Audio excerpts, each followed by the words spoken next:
오늘 이제 아까 기자님께서 4일 동안 한동훈 대표가 이제 침묵을 했다라고 얘기를 했는데 오늘 아침이었죠. 이제 최고위원 회의에서 4일간의 침묵을 깨고 이제 발언을 했습니다. 그런데 이 발언의 수위가 굉장히 좀 강했다라는 평가가 있더라고요. 그렇죠. 네. 네. 그래서 이제 제가 좀 정리해 보니까 총 3가지를 얘기를 하셨더라고요. 첫 번째는 국민이 걱정하는 부분에 대해서 대통령께서 솔직하고 소상하게 밝히고 사과를 비롯한 필요한 조치를 해야 한다. 네. 두 번째, 대통령은 제대로 보좌하지 못한 참모진을 전면적으로 개편하고 심기일전을 위한 과감한 쇄신 내각을 단행해야 한다. 그렇죠. 좀 강했어요. 그렇죠. 세 번째, 김건희 여사 즉각적으로 대외 활동 중단하고 특별감찰관 받아라. 네. 그래서 굉장히 명쾌했는데 네. 이거 수위가 강했다, 작심했다라는 생각이 좀 들더라고요. 일단 4일 동안 충전한 거죠. 아. 전화기로 치면 4일 동안 빵빵하게 충전을 한 겁니다. 그리고 네. 충전기는 무엇이냐? 일단 민심, 두 번째는 당 전체적인 의견, 세 번째는 그 당 전체적인 의견 중에도 자기 편 의견은 뭐 뻔한 거고 됐고 네.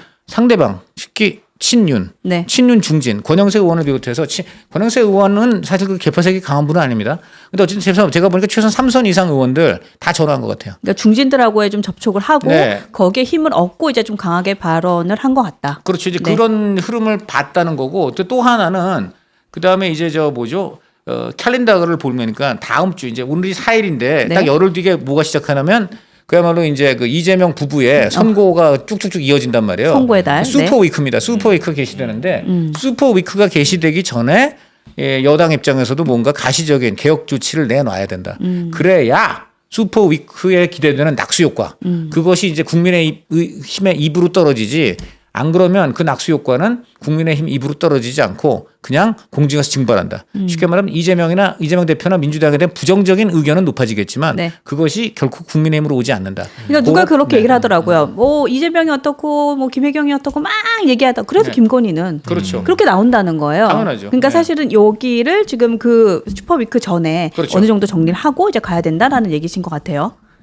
그래요. 이게 지금 이제 저런 얘기해 주시는 거 다 옳습니다. 저렇게 지금 하면은 네. 그나마 좀 괜찮을 것 같은데 근데 이제 저런 것들은 일종의 현상적인 거를 이제 고치라는 거고요. 네. 제일 핵심적인 거는 대통령의 음성이 지금 나와버렸잖아요. 네. 근데 이제 대통령의 마음입니다. 대통령의 마음. 중요한 건 대통령의 마음이다. 대통령의 마음인데 대통령은 지금까지 보면요. 한동훈 대표 이제 용산에 불러서도 그냥 자기 하고 싶은 대로 했어요. 그게 그냥 우리 편한 말로 자기 성질대로 다 했어요. 자기 성질대로. 지금 계속 뭘 잘못하는 거 있는데도 뭐 사과를 한 번도 안 했잖아요. 지금까지 사과한 거 보셨어요? 사과한 게 딱 한 번 있습니다. 딱 한 번이 뭐냐면 후보 시절에 네. 여사가 나와가지고 한번 사과했는데 그때 이제 무슨 경력 경력 학력 부풀리기, 위주였나요? 학력 위주인지 네네. 뭐 경력 부풀리기 이제 그거 가지고 딱 이제 자기 이제 활동 안 하고 영부인으로서 역할 안 하고 뭐 이런 내용이에요. 내조 잘하겠다. 이런 취지고 지금 이 지경까지 이런 일들이 나오는데 한 번도 사과한 바가 없어요. 지금 이제 대통령 임기가 지금 반이 가고 있는데 국민들이 지금 생각해 보시면요. 윤석열 대통령 관련해서 뭐 하나 잘했다고 생각하는 게 뭐 생각나는 거 있으세요? 뭘 하나 잘했을까요? 그 엑스포 유치 못했죠. 그다음에 잼버리도 완전히 파행으로 끝났죠. 그런 거 있었을 경우에도 국민들한테 사과한 적이 단 한 번도 없습니다. 근데 사실은 저는 네. 오늘 이제 그 어떤 생각도 했었냐면 그 시정연설에 한덕수 총리가 이제 그 와서 읽었잖아요. 근데 그걸 내용을 읽으면서 이제 뭐 수출 관련된 실적이라던가 무역에 대한 실적이라든가 외교에 대한 것들에 대해서는 사실은 그 읽었던 연설문이 뭐 거짓을 읽진 않았을 거 아니에요.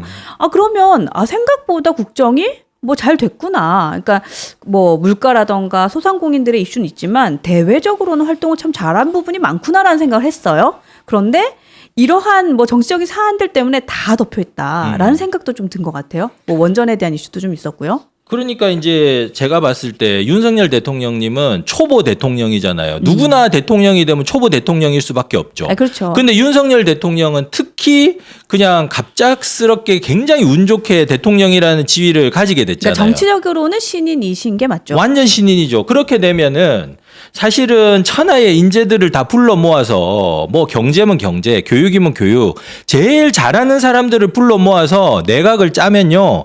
대통령께서 그렇게 분주하게 안 해도 이게 국가는 잘 굴러가게 되어 있습니다. 그런데 그동안에 이렇게 조각을 하거나 사람을 갖다가 쓰는 것들을 보면은 네. 보통은 뭐 서울대 사람들, 서울법대 사람들, 서울대 경제학과 사람들. 아, 근데 왜 우리 또는 정지훈 변호사님 안 부르신 거예요? 서울대 법대 나오셨는데.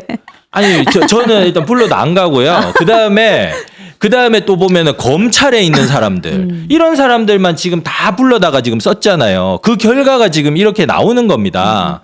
그렇다면 다시 초심으로 돌아가서 이제 인적 쇄신을 해야 될 사람은 한동훈 대표 말씀처럼 네. 인적 쇄신을 확실하게 하고 천하의 인재들을 다시 불러 모으고 그리고 이제 지금 이 지경까지 온 마당에 한동훈 대표를 뭐 다시 내려앉히려는 어떤 시도라든가 이런 것들은 이제 더 이상 하면 안 되는 겁니다. 이 국가 전체적으로 봤을 때도 당정이 화합해서 가는 그런 모습을 보여야 되는 것이거든요. 그러니까 한동훈 대표에 대해서 좀 존중하자라는 말씀을 주셨는데 이제 앞으로 한동훈 대표가 취해야 할 스탠스에 대해서도 좀 궁금해요. 그러니까 아까 기자님께서 뭐 중진 의원들하고 소통을 좀 하고 이런 발언이 좀 세게 나온 것 같다라는 얘기도 하셨는데 네. 뭐 친한, 친윤, 뭐 반한 중도에 네, 그렇죠. 계신 의원님들하고 지금 한동훈 대표가 어떤 스탠스를 취하면서 좀 이 고난을 좀 헤쳐가야 될까요? 지금 한 대표는 계속적으로 이제 용산에 계속 목소리를 오늘 좀 이제 내각 총사퇴 살짝 얘기까지 꺼냈거든요. 그렇죠. 지금 뭐 들어보면 이제 한덕수 대표가 오늘 대독을 했는데 네.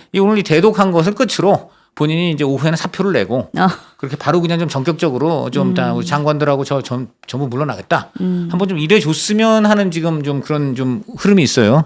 지금 이제 그렇게 되는 게 있고 이거는 사실은 좀 세요. 왜냐하면 그동안은 대통령실에 이른바 십상시, 칠간신을 좀 정리해달라는 거였는데 네. 지난 4일 동안 이제 그 당 안팎의 의견, 특히 친윤 중지들까지 얘기를 듣고 네. 저렇게 오늘 때렸기 때문에 저거는 나름 이제 힘을 실어 때린 겁니다. 이제 그러니까 지금 이렇게까지 때린 이상에 이제 이것보다 더 상황을 낮출 수가 없어요. 지금은 보면 점차 수위를 높이고 있어요. 네. 3대 요구를 오늘 뭐라 그러냐면 이제 이거는 뭐 기본적으로 안 하면 안 되는 기본 필수 과목이 됐다. 그러니까 디폴트다. 네, 디폴트가 된 거예요. 디폴트. 그렇기 때문에 지금 이제 일단 대통령실에서는 네. 3대 요구 중에 대외 활동 중단은 사실상 받았다 우린 이미 하고 있다. 중단하고 있다. 이제 이렇게 가고 있고 세 번째가 이제 의혹 규명 협조인데 의혹 규명 협조라는 건 사실 모호하거든요. 네. 무슨 의혹에 대해서 뭘 협조하라는 거냐인데 모호하네요. 이건 더군다나 이제 검찰 수사 내지 이런 게 걸려 있는 사안이니까 수사 상황을 지켜보자. 약간 그렇게 해서 빠져나갈 수가 있어요.